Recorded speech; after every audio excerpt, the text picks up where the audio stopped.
On today's show, we'll be talking about market research, what every business needs to know. Hello, I'm Shannon Skinner, and this is Extraordinary Women TV.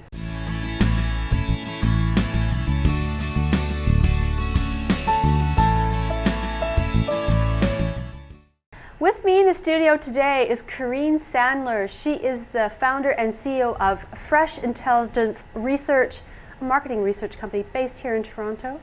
I know you'll meet her in a moment. Later in the segment, before we take a break, I'll have my regular Good to Know Minute when I ask my guests for their top success tip. You'll hear Corrine's. Well, welcome to the show, Corrine. Hi, Shannon. Thanks. Oh, it's nice having you here. Now, we'll be talking about, and I love the name of your company, by the way, Fresh Intelligence. I love it. We'll be talking about market research. Before we do, let's talk about you, sort of the woman behind the business. You're a single mom of 4 young kids, and you've got a very successful business. First of all, how do you do that? Well, it's a juggle. It definitely is a juggle. But it's, you know, it's using your time productively and ensuring I spend quality time with each piece of my life. So it's quality time when I'm at work, and their work's my focus. And when I'm at home with the kids, there's nothing else except the kids. So it's being able to definitely, you know, juggle a few places with technology today, and email and iPhones and everything else. I can pretty much work wherever I am. So even if I'm on watching my son on the hockey rink, I'm working. Now, you're from South Africa. I am. And you came to Canada at some point. What brought you here? I was traveling extensively and studying, and I just decided obviously I wanted to immigrate and leave South Africa for numerous reasons. I was visiting Toronto actually with family, friends, and just the people, Canadians were great. And I always say people of a country make a country. And I just felt the ethics and the morals and the English-French influence was similar to what we had, part of the Commonwealth in South Africa. So decided Toronto, Canada was the place I wanted to be. Now, so at some point you started Fresh Intelligence, but what were you doing sort of in your career just prior to Fresh Intelligence? Yeah. Well, I was in brand marketing, and I was working in packaged goods companies, and that kind of gave me kind of the head start in terms of what I felt was lacking from a market research perspective, because I was buying market research and using other suppliers. And you know, as a brand marketer and as a strategist, you know, you need intelligence and insights quickly, and no one was able to provide me that. So I decided, well, I'm going to open up my own company and do what I need most, and that is provide fresh intelligence, which is our name, our brand, and our offering. So how does it work? I mean, how do you work with? How does a company? How do you work with other companies? Well, mean companies that buy us? That buy your, that's right, hire your services. Well, a lot of our companies obviously require intelligence ongoing, so we provide, you know, ongoing tracking studies. Other companies, you know, that require creative product testing. So they would come to us with a specific issue or specific problem, or you know, a specific code-breaking area that they need kind of understood. And we would design the research methodology, we would design the research study, we'd go out there, collect the information. But data is so available, so it's what you do with that data. So we would be able to take that data, turn it into intelligence, turn it into actionable, penetrating truths, which are insights, and then show them how they can use those to grow their business or make a difference or empower someone to make a decision. Well, that's interesting. I mean, so there was a need in the marketplace. You saw a need, a niche for yourself, and I did. Yeah. Yeah. No, absolutely, I did. I think that there was no boutique, small. I use the word boutique market research company that was able to offer turnaround times as we can, and research design and innovation, because they were just such huge moratoriums that couldn't react as quickly to client needs. Now, you have, of course, won a number of awards, from your recognition anyway, from being listed on PROFIT Magazine's Hot 50 list, number 20 actually. You've been Women's Post Top 20 Women to Watch. You're finalist in RBC's Entrepreneurs Awards, and so on and so forth. How does it feel to be recognized so publicly for your work?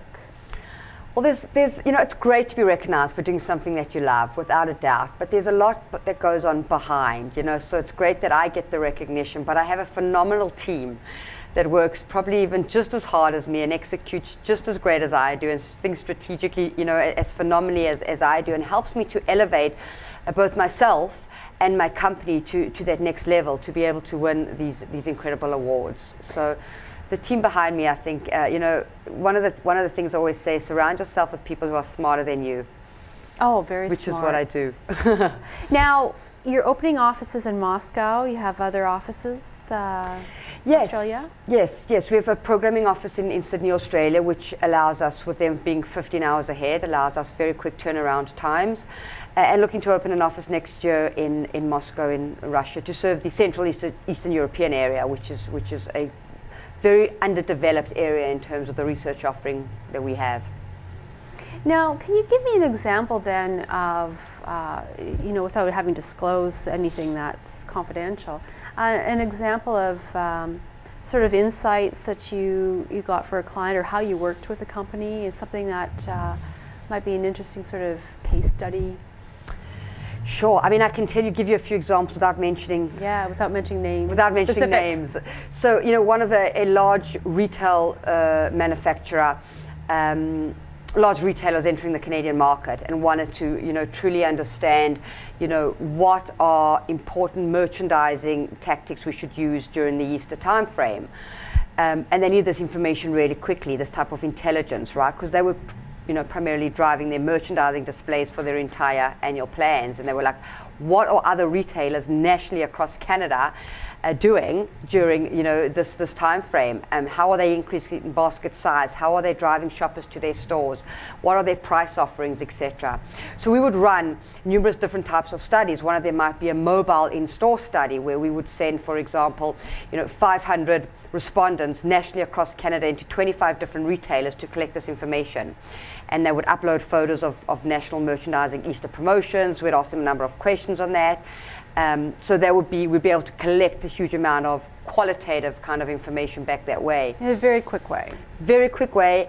But once again, you have to look at all these images, look at all the data, look at all the qualitative verbatim, and then understand what they actually are saying, and then position it to the client. This is what they're saying, and this is what you need to do in order to optimize your Easter promotions. Right.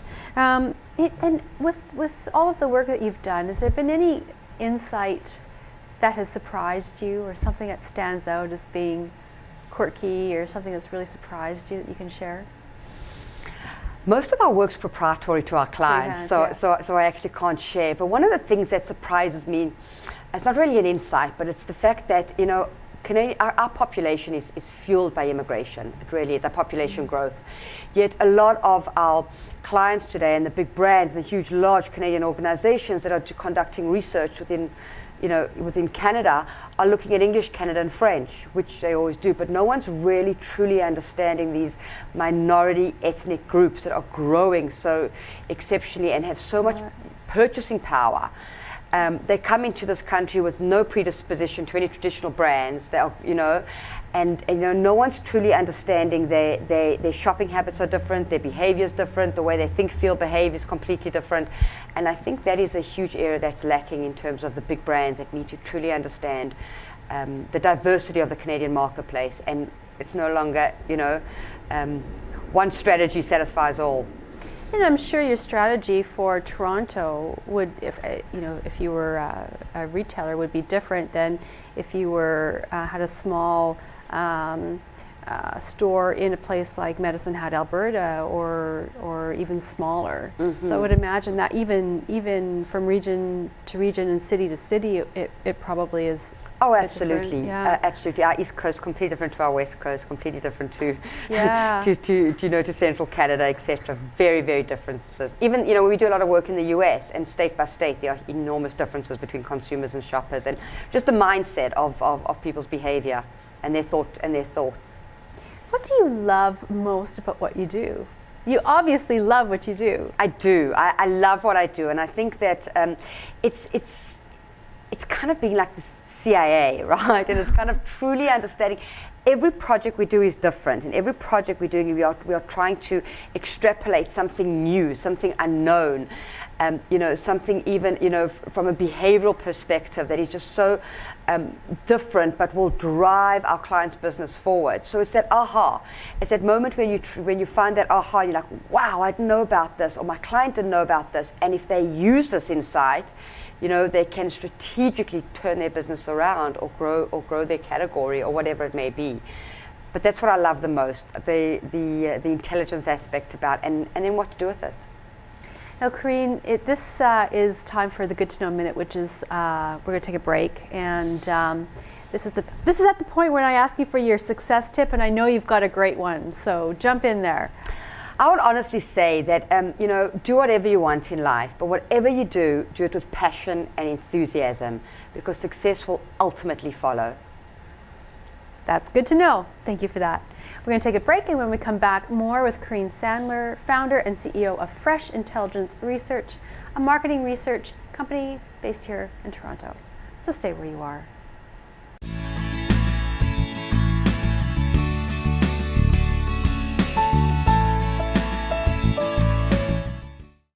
Welcome back to the show. I'm Shannon Skinner, and I'm speaking with Corrine Sandler, CEO and founder of Fresh Intelligence Research. We're talking about marketing research and its importance actually for companies and what your company does. And just before we took the break, your Good to Know Minute was a really interesting one, and which sparked me to ask you about your daughter. Mm-hmm. Now, you were telling me a story about your daughter wanting to be a baker. Right. And so... Well, that's how the success kind of came out as well, was I realized in life I was doing so much of what I didn't love to do. And the minute I started to do what I love to do, which is intelligence gathering, I found success.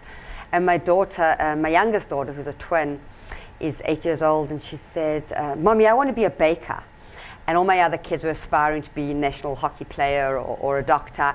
And I said, that's great. I said, if you want to be a baker, but do it with enthusiasm, do it with passion, be the best possible baker, go to the best possible baking school, have dreams of opening up your own store one day.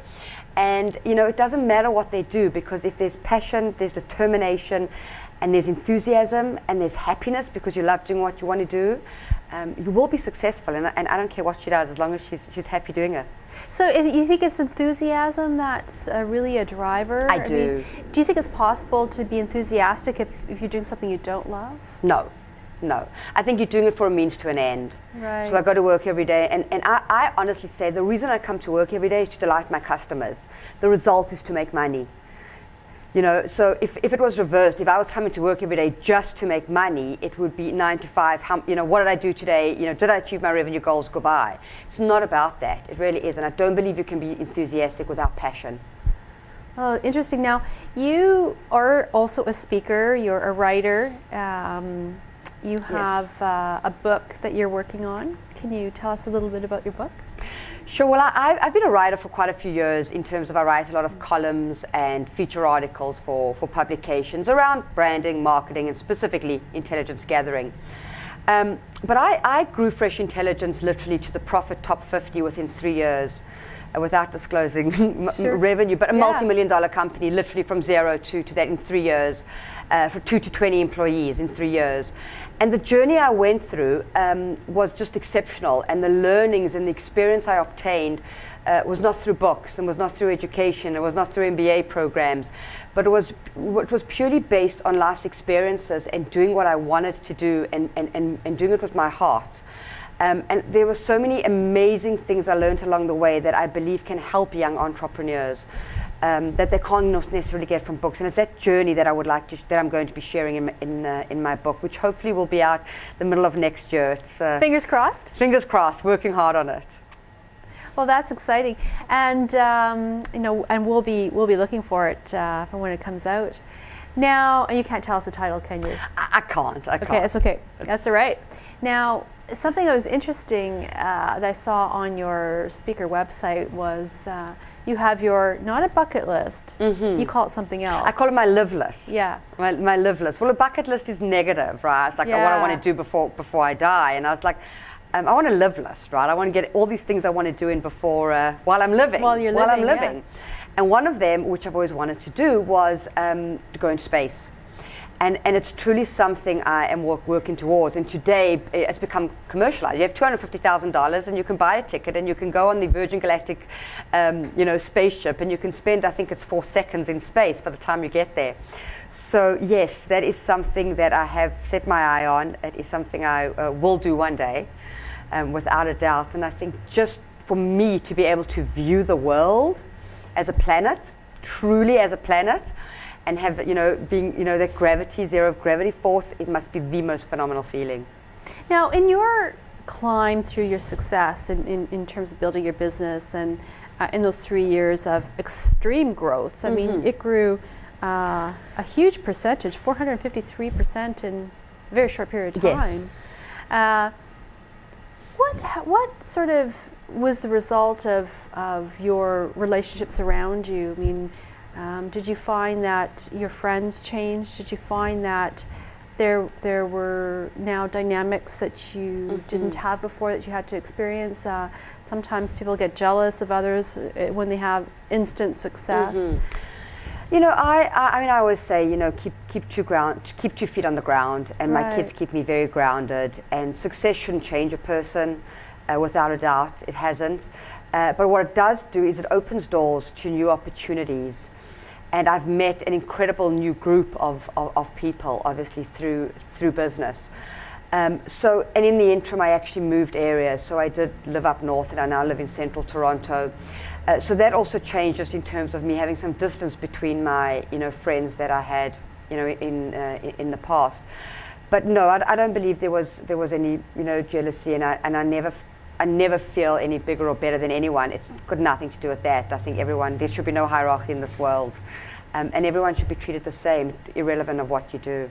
So how would you define success then? What does it look like for you? That's a great question. Success. What does success look like to me? Yeah. If I had to define success, it would be probably in monetary terms. I would say having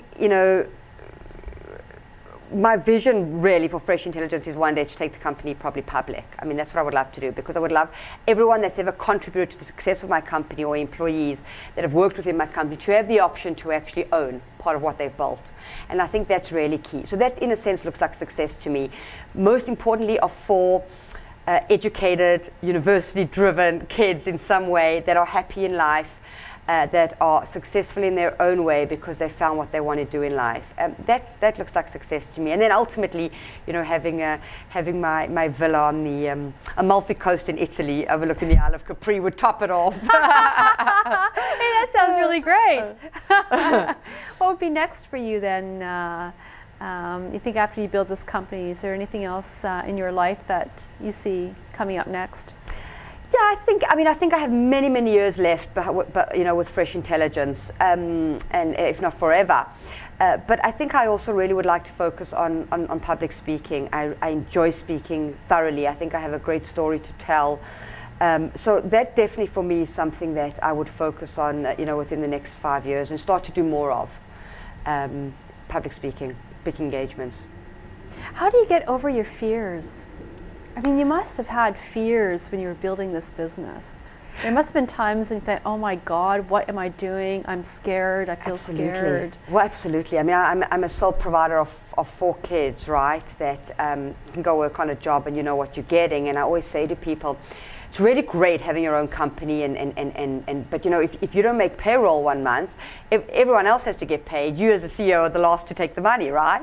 Which never happens, but it can, right, when you're building your own business. So there is a risk involved, but without risk there's no reward. And I think it depends on the kind of person you are. I take risk as an opportunity. I don't see it as a threat, and I embrace it. And the more life throws at me, the more I'm kind of just able to overperform.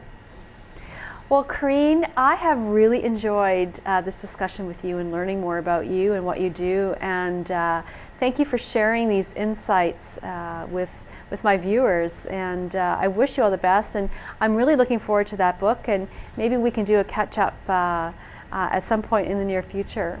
That would be great. Thanks for having me on the show, Shannon. And best of luck to you. Thanks very much. Well, I've been speaking with Corrine Sandler, founder and CEO of Fresh Intelligence Group, a marketing research group here in Toronto. If you are interested in finding out more about Corrine, you can visit my website at extraordinarywomentv.com. There you will also find out more information about past guests, more about the show, about me, and you can also contact me through the show. Follow me on Twitter, I'll follow you back. Well, if you are interested in transforming your life, I hope these stories inspire you. You've been watching Extraordinary Women TV. I'm Shannon Skinner. See you soon.